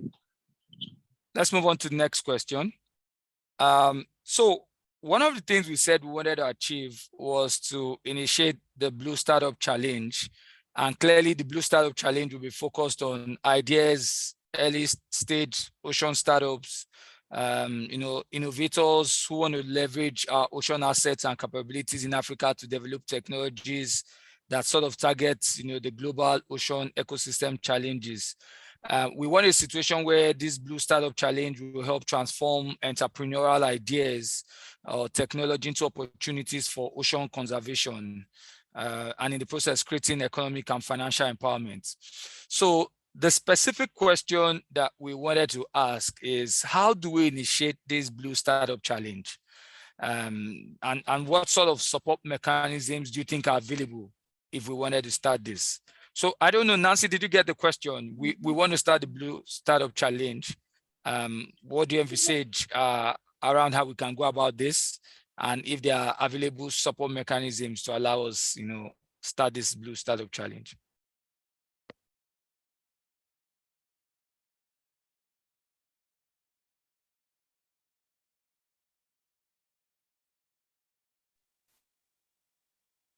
Yes, Jonathan, can you hear me? Okay, yes, just for go on. Okay, sorry, I think I've missed the previous questions, but I'll just quickly do the two, the one that you've asked now, and the other one that was asked about that we have NGOs which are actually like they are sitting on how can I put it? They are not actually having any economic importance. Yeah. So I would say that that could be true because that is the long notion we have given it, but we have an opportunity of changing that. Okay, so that notion, people don't speak from nowhere. We have created that notion, and we have to redo it. We have to actually brush it off. Coming to what you have said about the platform, the Blue Startup Challenge, I think I had shared this with Anthony, and I think we should come up with a platform, say a secretariat or maybe a website that has to actually tell people to submit their ideas, okay? And we can always work around this. We have the opportunity, we can do it, but we just need a platform that can reach out to every person. Nowadays, once we have something in the internet, it can reach to every other person. So I think we can create a platform where all the ECOPs are able to see.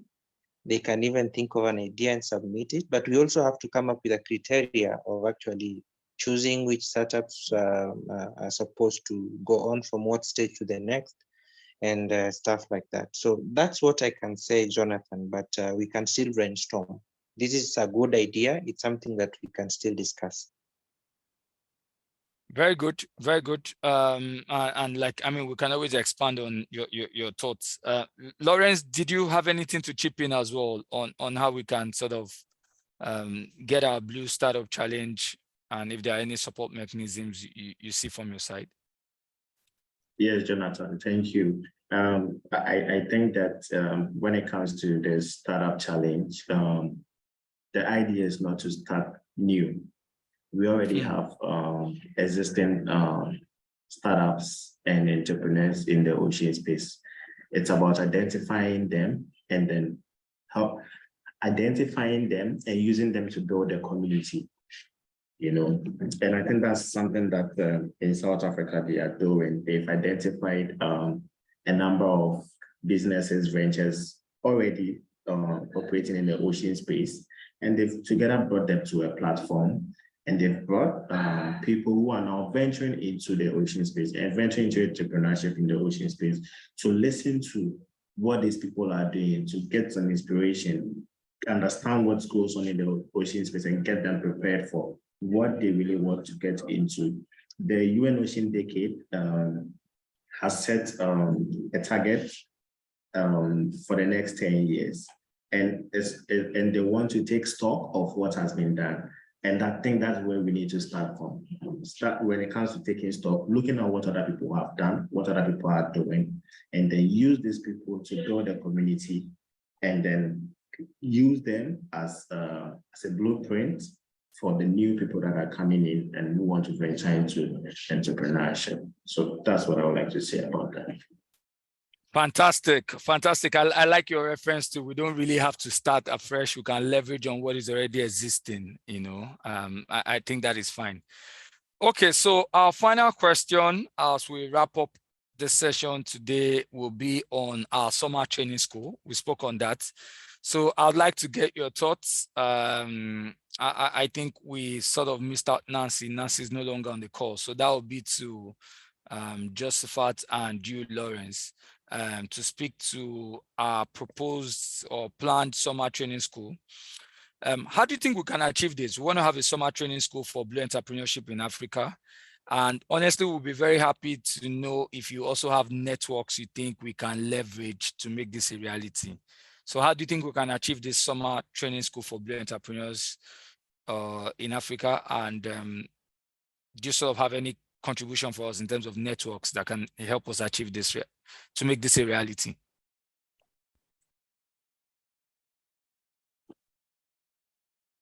Jonathan, can I go on? Please go on. Please go on, Lawrence.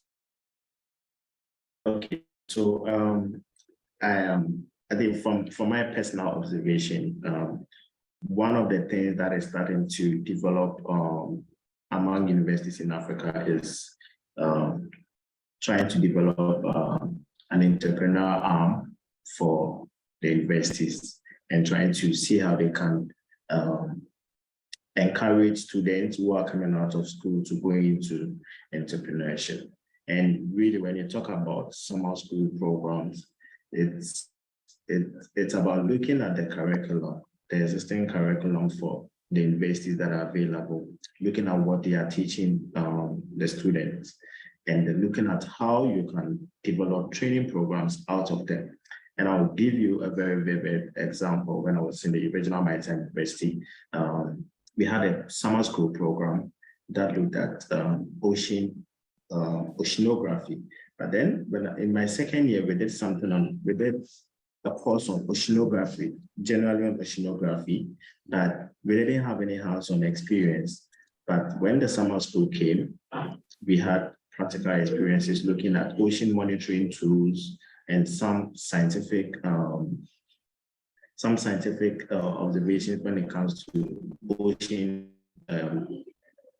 generally on ocean observation and then monitoring.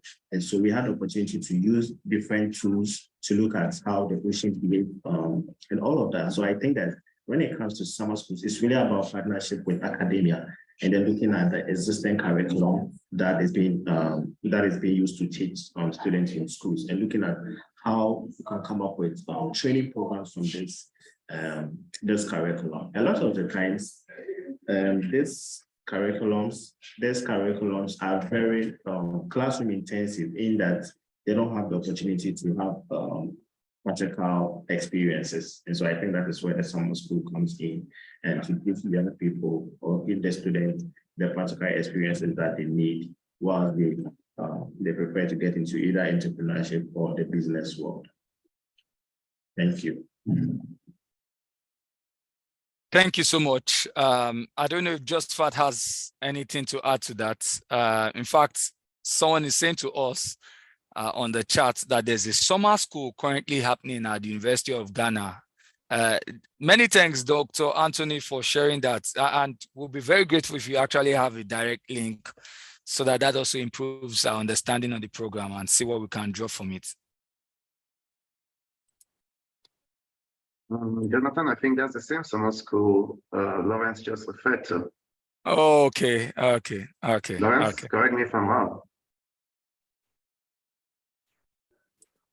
Sorry, That's Anthony. the same summer school in the University of Ghana you just referred to. Right? Okay, so the one I attended was from the University of Michigan, but they were in Ghana. Okay.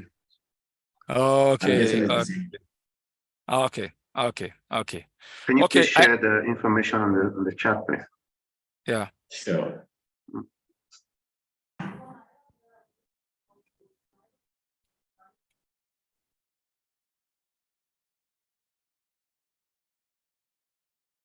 Okay. So Anthony.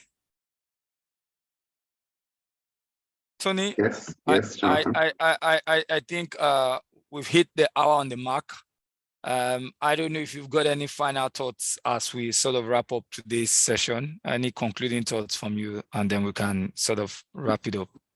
I think I'll just say one sentence and probably would finalize and then wrap up. And I'll just say that you did a great job, Jonathan.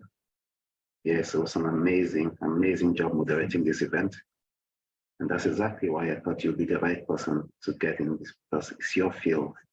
And I would just also say that the speakers, I mean, they didn't disappoint.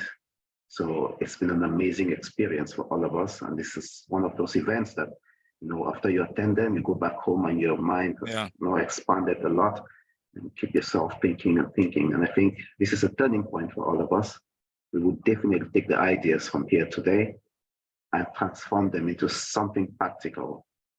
So with the help of the speakers today, all of the speakers, so we'll be getting in touch and you'll be hearing from us very soon. And so for that, I say thank you for all of you who attended and joined us today. And Bobby, you can go ahead. So big thank you from the whole ECOP community of Africa and the global ECOP community. And for the next session, we want to continue this because this is not a one-off thing. It's something that has to be continuous. So we'll definitely have a series for this particular topic.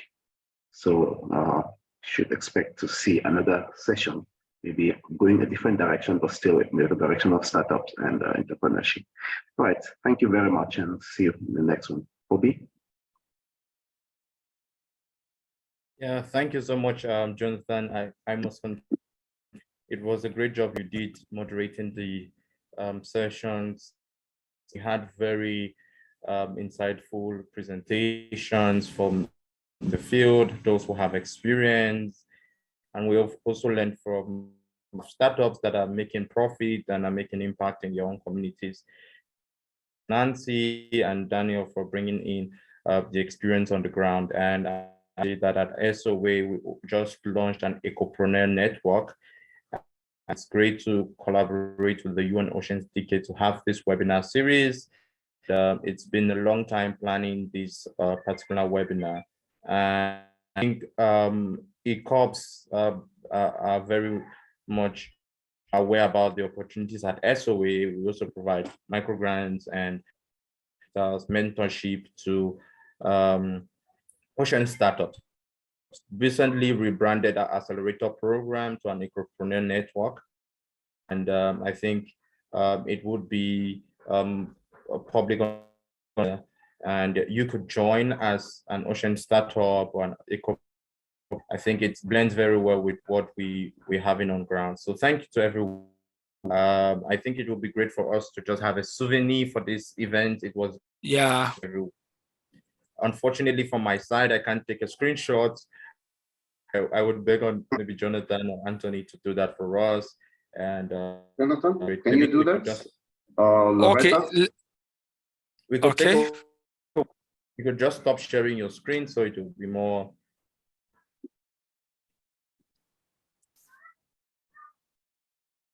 So please just turn off your cameras. Let's take a quick photo. Okay, please can we put our camera for a quick picture? Yeah. Anthony, Akpan, Kelvin, Olajumoke, Linda, Sifu, Sharon. We have quite a couple of us.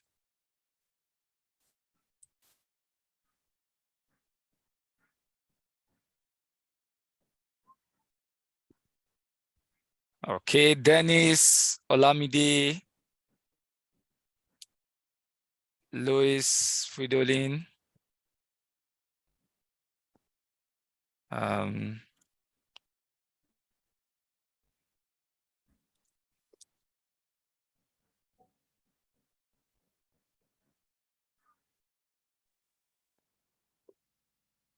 Okay.